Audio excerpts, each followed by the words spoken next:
సమంత రాజనిడనూరు కోయంబత్తూరులోని ఇషా ఫౌండేషన్‌లో లింగభైరవి ఆలయంలో సింపుల్‌గా వివాహం చేసుకున్న సంగతి తెలిసిందే. వీళ్ళిద్దరూ భూతసిద్ధ వివాహం చేసుకున్నారు. పంచభూతాల సాక్షిగా వివాహం చేసుకున్నారు.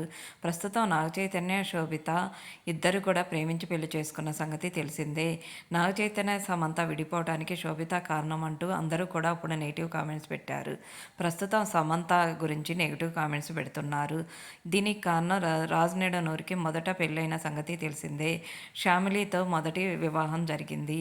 శ్యామిలి 2022లో విడాకులు ఇస్తున్నానని అనౌన్స్ చేశారు. కానీ శ్యామిలి ఇప్పటి వరకు తన ఇన్స్టాగ్రామ్లో రాజనిడనూరుకి సంబంధించిన ఫోటోల్ని డిలీట్ చేయలేదు. ఫ్యామిలీతో ఉన్న ఫొటోస్ని కూడా డిలీట్ చేయలేదు. రీసెంట్గా కూడా పోస్టులు పెడుతూ నెగిటివ్ రోల్స్లో సమంతపై నెగిటివ్ కామెంట్స్ పెడుతూ ఉంది.